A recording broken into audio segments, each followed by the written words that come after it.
that after they go through phase 2 of the screening, part of getting into the fire service, they probably might get a job. And this is just a reflection of the state of unemployment in the country. Many of them, in fact, all of them had to pay 100 Ghana cedis in order to get that voucher to apply online. And I spoke to a number of them, and they mentioned that it was after the successful application, that they received messages indicating that they had qualified and they could come for phase 2 of this process. And so that's what's happening right now. We'll be speaking to the commander shortly, so he gives us all the details that we require.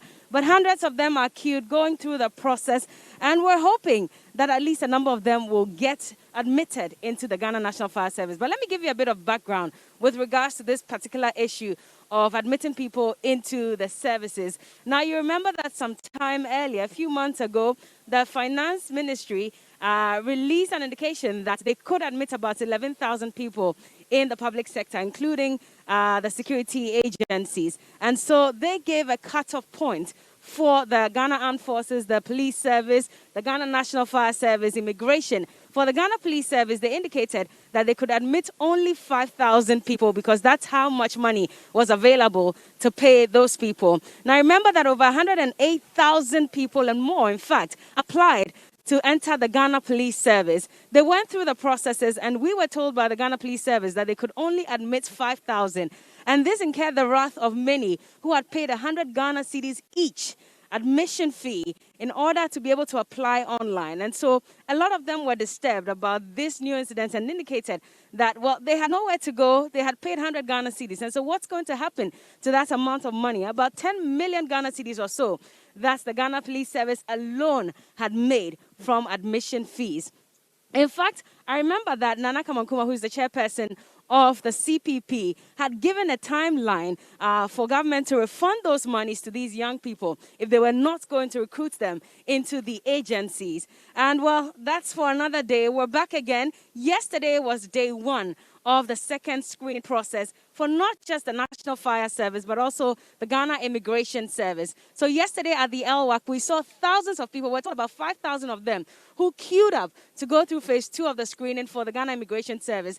And also here, we had thousands of them who came in for phase 1. It also took place in Kumasi, and a number of them complained that they had joined the queue from as early as 3 a.m., and even as at the time that the media got there in the afternoon, not much had been done. So they were frustrated, and a few of them decided to leave. There are a number of them here. We're going to try and speak to a few of them and see if any of them can tell us something. There's a young man here. Maybe we can speak to him quickly so he can tell us why he decided to join the service, and really if this is his interest or he's just applying because there are no jobs. Good morning. How are you?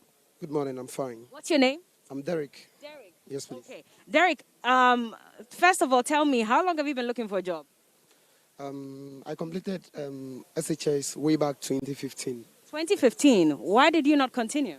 I had problems with the family in terms of finance. So I applied for the Armed Forces in 2017, which unfortunately during the medical stage, in fact, it just happened elimination by rough 30s. So we were just asked to sit home and we'll be called. I never received any message or call. You never went through the screening like yesterday what we saw with even the immigration service where they checked their body to see if they had tattoos and all that. You never experienced that? Yes, I did during that particular time. I did everything. I wrote the exams. Then I went for trade tests. I'm a vocalist. So I went for trade tests, and after we are supposed to go for medicals and everything just went off. Okay, that was in 2017. So since then, what have you been doing? I've been doing some teaching work. Okay. I'm a private school teacher as well. Yeah. But you've applied again to the National Fire Service. Is this the only security agency you applied to, or did you also apply to the Armed Forces again? No, I only applied for fire service this time. Why fire service? I've always had that passion about the work. And also I love the way they do their work, especially helping to save lives and also protect properties when there is any form of fire outbreak anywhere in the country. Is this really of interest to you, or are you just applying because there are no jobs? If you had your way, where would you have been? So I would answer you in two ways.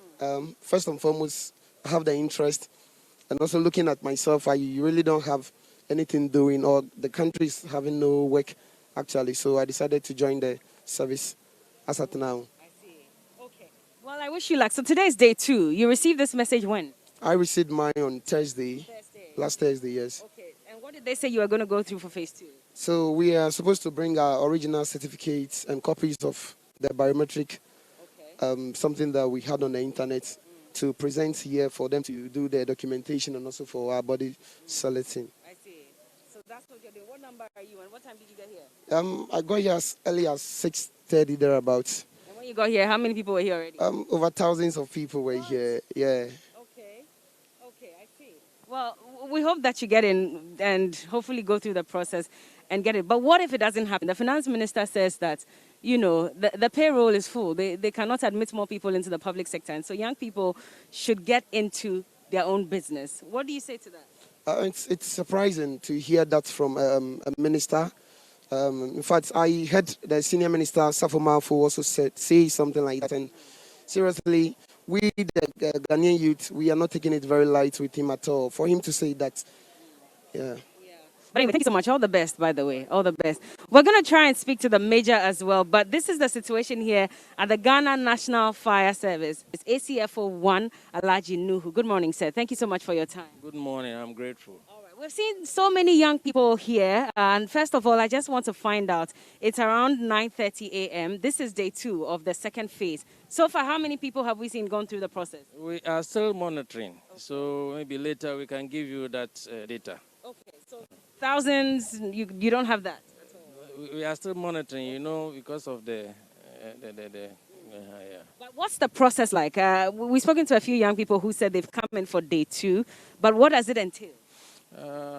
This particular week is for the stage 2, and that is our documentation, checking height, body selection, and other things. So it travels from Monday to Friday, and then when you are successful through all the stages, you will be given the nod to go and write examination on Saturday. Okay. And then that ends the stage 2 process. Okay. After which it will be communicated to you whether you have been selected for the recruitment. What would be the height requirements? Is it? I believe they're separate for men and women. Yes, there's different. There are different criteria and a different height for the men and then the women. What about the body? What are you looking out for? You look out for. Is it whether they have tattoos? What exactly? And all those things and some scars.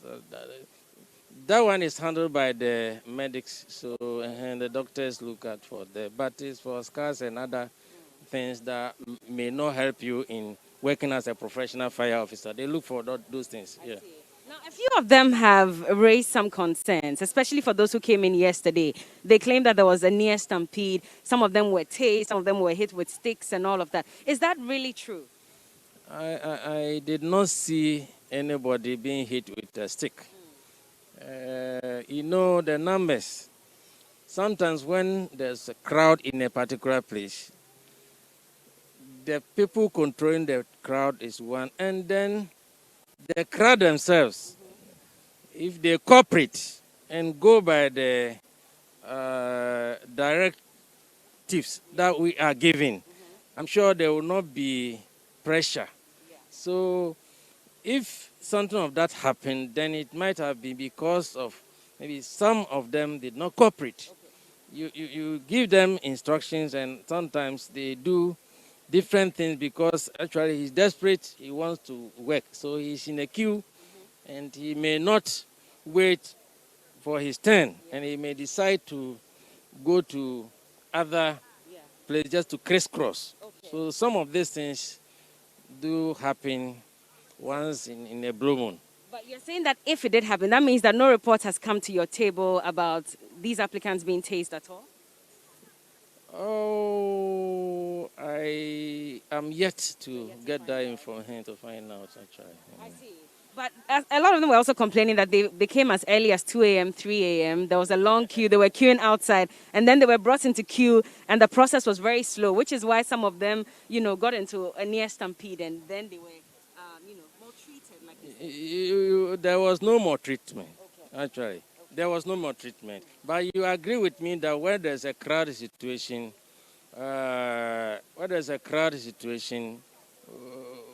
you may meet some challenges. Everywhere where there's crowd situation, you may meet a challenge. So we look at the challenge and see how best we can improve upon whatever the challenge was.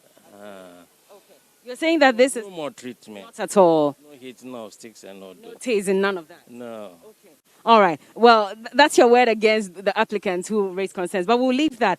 So far, you're saying that we're here till Friday before they write the exams. We are still monitoring the situation. We are still monitoring. Okay. And so as and when those issues come before us, we will address it. And the slowness that you were talking about yesterday, that, we have to do the due process. And so in going through due process, sometimes you need to take time and do certain things. So that can also be small, yeah. So we're told that only 2,000 people will be selected for the Ghana National Fire Service. Is that true? For what we all read on there, who told you?